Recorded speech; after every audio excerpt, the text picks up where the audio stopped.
Hello guys, welcome back to my channel বাংলায় business. তো আজকের ভিডিওতে ডিসকাস করব হেলথ কেয়ার ইন্ডাস্ট্রিজের কিছু প্রবলেম বলতে পারো, শর্টকামিং বলতে পারো, অথবা ক্যারেক্টারিস্টিক্স রাদার বলাটা ভালো হবে, বিকজ হেলথ কেয়ার ইন্ডাস্ট্রিতে এই জিনিসগুলো থাকবেই। তো কাজেই যারা হেলথ কেয়ার ইন্ডাস্ট্রিতে আসতে চাইছো তাদেরকে এই জিনিসগুলো মেনেই কিন্তু হেলথ কেয়ার ইন্ডাস্ট্রিতে আসতে হবে।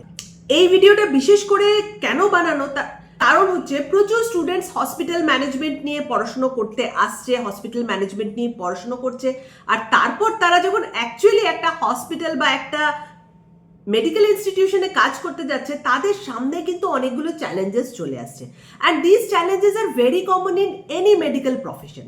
সো আজকে সেই চ্যালেঞ্জগুলো নিয়ে কথা বলবো। তো চলো ফার্স্টে তো স্টার্ট করি যে নন মেডিকেল রোলে যারা থাকে, অ্যাডমিনস, ফ্রন্ট ডেস্ক, তারা কি কি প্রবলেম ফেস করে থাকে। আর মেইনলি মন দিয়ে শুনবে যারা তোমরা হসপিটাল ম্যানেজমেন্ট স্টুডেন্ট আছো, বিকজ তুমিও যখন একটা হসপিটালে কাজ করতে যাবে, হসপিটালে তুমি যদি কাজ করতে নাও যাও, কোনো একটা পলিক্লিনিকে গেলে, যে কোনো ধরনের মেডিকেল ইনস্টিটিউশনে গেলে, সেখানেই কিন্তু মোরারলেস তোমাকে এই প্রবলেমগুলো ফেস করতে হবে। সো ফার্স্ট প্রবলেম যেটা স্টুডেন্টরা ফেস করে থাকে সেটা হচ্ছে লং ওয়ার্কিং আওয়ার্স। হসপিটাল সেগমেন্টে কাজ করতে আসবে, হসপিটাল ম্যানেজমেন্ট নিয়ে পড়াশোনা করবে, এনিথিং রিগার্ডিং মেডিকেল তুমি শিখবে, তোমাকে মনে রাখতে হবে এখানে কিন্তু ওয়ার্কিং আওয়ার্স খুব লং হয়।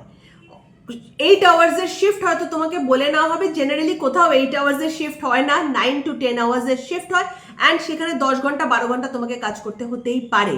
So it's a normal thing in health care. আসার আগে কিন্তু এটাকে মাথায় রাখবে, কাজেই যখন কাজ করতে যাবে তখন যেন সারপ্রাইজে না পড়ো যে বাবা এতক্ষণ ধরে আমাকে কেন খাটাচ্ছে।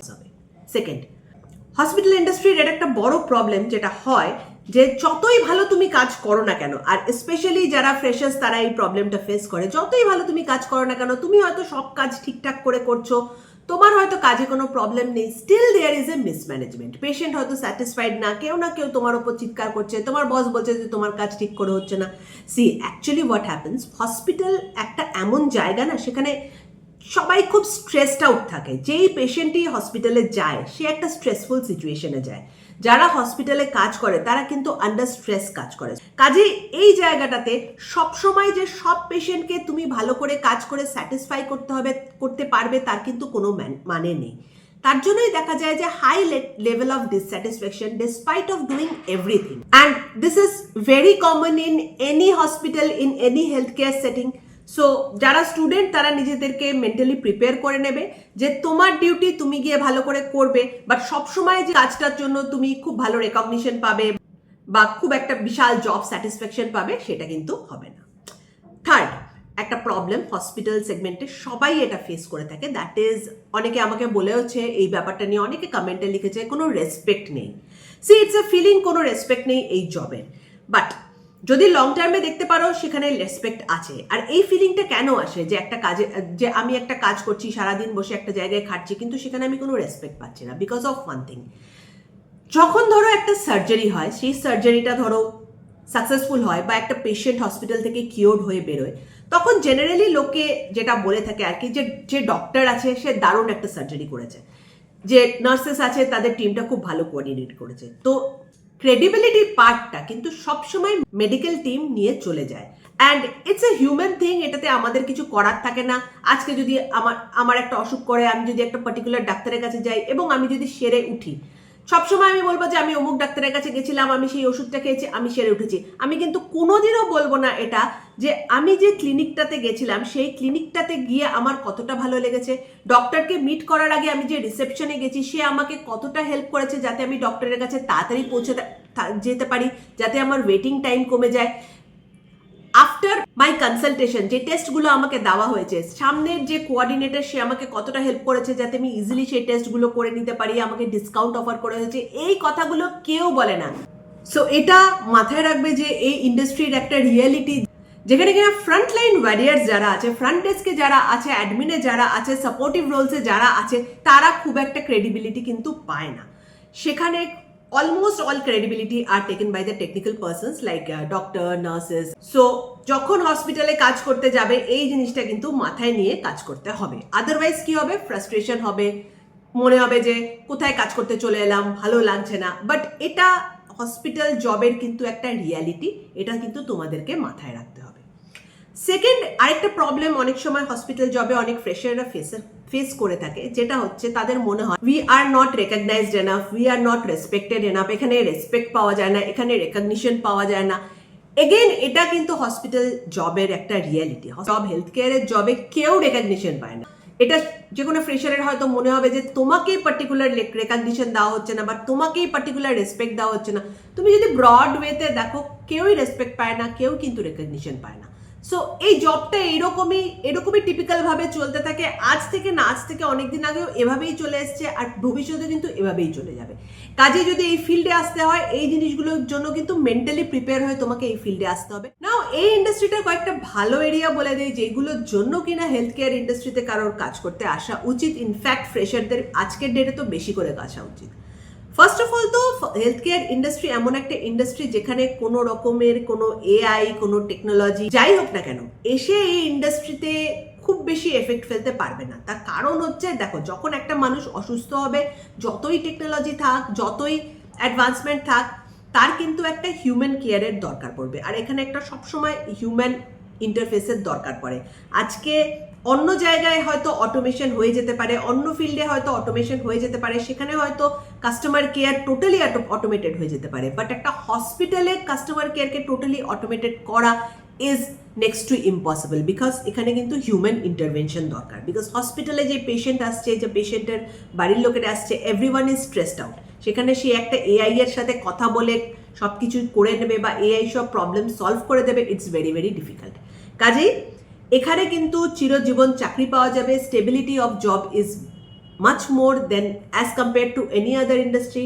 সো আমি তো প্রত্যেকটা স্টুডেন্টকে এটাই সাজেস্ট করবো যে যত বেশি পারো হেলথ কেয়ার ইন্ডাস্ট্রিতে আসার চেষ্টা করো, আর health care industry related job করার চেষ্টা করো। যদি কিনা তোমার এটা ভয় থাকে যে না, মার্কেটে এআই চলে আসছে, এআই জব নিয়ে যাবে, তো এটা এমন একটা জায়গা যেখানে এআই খুব একটা কিছু কিন্তু করে উঠতে পারবে না।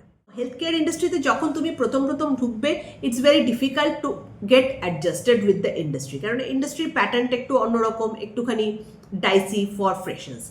একবার যদি তুমি এইখানে অ্যাডজাস্ট করে নিতে পারো, your growth is inevitable. Growth হবেই হবে। এই ইন্ডাস্ট্রিতে হিউজ গ্রোথ আছে। আর এই ইন্ডাস্ট্রিতে তুমি দেখে থাকবে হসপিটালের যে সিইও, যে কোনো হেলথ কেয়ার ইনস্টিটিউটের যে ডিরেক্টর, সে স্টার্ট করেছিল তার career as a front desk executive or as a sales and marketing executive. যদি এখানে টিকে থেকে কাজটা করতে পারো, তাহলে তোমরাও কিন্তু ইভেনচুয়ালি গ্রো করবে।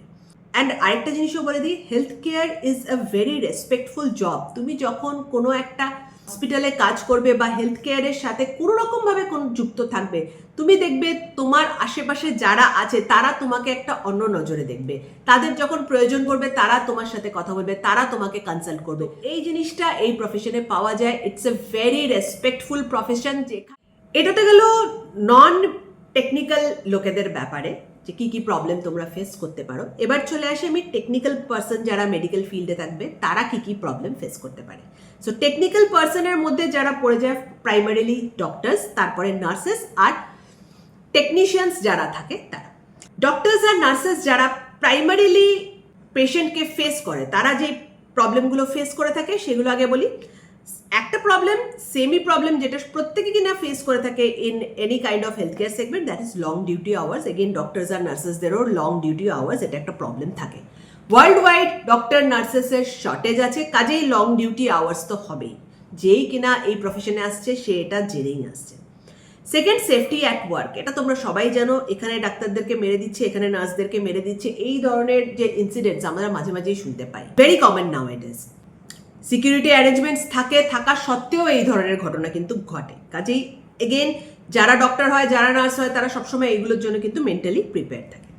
থার্ড একটা প্রবলেম এই ইন্ডাস্ট্রির আছে, যারা যিনি ফ্রন্ট লাইনে ডক্টরস নার্স তারা কাজ করে, কোনো মেডিকেল স্কুল কিন্তু কাউন্সিলিং পার্টটা শেখায় না। পেশেন্টকে কিভাবে কাউন্সিলিং করতে হবে, কিভাবে কথা বলতে হবে, এই জিনিসগুলো কিন্তু কোনো মেডিকেল স্কুল বা নার্সিং স্কুলে শেখানো হয় না। কাউন্সিলিং কেন ইম্পর্টেন্ট? যে পেশেন্টটা অসুস্থ হচ্ছে সে সবসময় একটা স্ট্রেস মোডে থাকছে, তার বাড়ির লোক তারাও স্ট্রেস থাকছে। তো এই যে স্ট্রেসফুল সিচুয়েশনটাকে হ্যান্ডেল করা, আর একজন ডক্টর বা একজন নার্স সে তো দিনে একটা পেশেন্টকে হ্যান্ডেল করছে না, সে অন্তত এরকম 100-150টা পেশেন্টকে হ্যান্ডেল করছে। They are already in stress. তো এতগুলো স্ট্রেসড পার্সনকে হ্যান্ডেল করা is not an easy job. আর সেখানেই কিন্তু কাউন্সিলিংটা প্রচণ্ডভাবে কাজে এসে থাকে। তুমি দেখবে যে একজন ডক্টর আর আরেকজন ডক্টরের ডিফারেন্স কিন্তু এখানে। একজন পেশেন্ট কাউন্সিলিং প্রচণ্ড ভালো করে, একজনের পেশেন্ট কাউন্সিলিংটা কিন্তু উইক। টেকনিক্যালি হয়তো তারা সেম নলেজ লেভেলে থাকতে পারে, বাট যেখানে কাউন্সিলিং আসে আর যার কাউন্সিলিং পাওয়ার এখানে ভালো থাকবে সে কিন্তু এই ইন্ডাস্ট্রিতে উইনার হবে। আনফর্চুনেটলি কাউন্সিলিং কিন্তু কোনো মেডিকেল স্কুলে পড়ানো হয় না, সেরকমভাবে কোনো কোর্সও হয় না যে একেবারে কেউ কাউন্সিলিং শিখবে। এটা উইথ প্র্যাকটিস তোমাকে নিজেকে ডেভেলপ করতে হবে। তুমি যদি ডক্টর হও, তুমি যদি নার্স হও, you have to develop this. যে ভালো কাউন্সিলিং করতে পারবে সে কিন্তু এই ইন্ডাস্ট্রিতে উইনার হবে। এগেইন ডক্টর নার্সেসদের প্রবলেমটা ফেস করতে হয় ইন্ডাস্ট্রিতে, দ্যাট ইজ লো স্যালারি। এটা সবাইকে কিন্তু এই ইন্ডাস্ট্রিতে ফেস করতে হয়। Health care industry starting salary কিন্তু খুব পুয়ার হয়, সেটা সবার জন্য ট্রু। এটা কিন্তু এরকম না যে শুধু ডক্টরসরা প্রচুর হাই স্যালারি পেয়ে যায় আর স্টাফরা কম স্যালারি পায়। ডক্টরসরাও কিন্তু শুরু যখন করে তারা as resident, as RMO, they are also paid very less. Same is true for the nurses. Now শুরু করতে হবে এই ইন্ডাস্ট্রিতে সবাইকে কিন্তু খুব লো স্যালারিতে, বাট হ্যাঁ ইভেনচুয়ালি এই ইন্ডাস্ট্রিতে গ্রোথ খুব হাই হয়। তাই জন্যই কিন্তু এই ইন্ডাস্ট্রিতে লোকেরা আসে অ্যান্ড লোকেরা কিন্তু সাকসেসফুল হয়। Overall despite of many challenges, health care আমি তো বলবো is one of the best industry to work with. তার কারণ হচ্ছে যে ভয়টা সবারই লাগছে, কিংবা আগামী দিনে যেটা ট্রু হতে চলেছে, এআই কিন্তু সত্যি সত্যি একটা হিউজ চাঙ্ক অফ জবস নিয়ে চলে যাবে। সেখানে হেলথ কেয়ার ইন্ডাস্ট্রি একমাত্র একটা ইন্ডাস্ট্রি যেখানে এআই খুব একটা কিছু ডিফারেন্স কিন্তু ক্রিয়েট করতে পারবে না। কাজেই যদি সিকিউর জব চাও then go for health care. Hopefully যারা হেলথ কেয়ার ইন্ডাস্ট্রিতে কাজ করতে আসতে চাইছো, যারা হসপিটাল ম্যানেজমেন্ট নিয়ে পড়াশোনা করছো, তাদের জন্য এই ভিডিওটা হেল্পফুল। অনেকটা আমি তোমাদেরকে ক্ল্যারিটি দিতে পেরেছি। আরো যদি তোমাদের কোনো কোয়ারি থাকে তাহলে প্লিজ একটু কমেন্ট সেকশনে লিখে জানাও। আপকামিং ভিডিওজে আমি সেই কোয়ারিগুলোকে ক্লিয়ার করে দেবো। Thank you for watching. Bye by.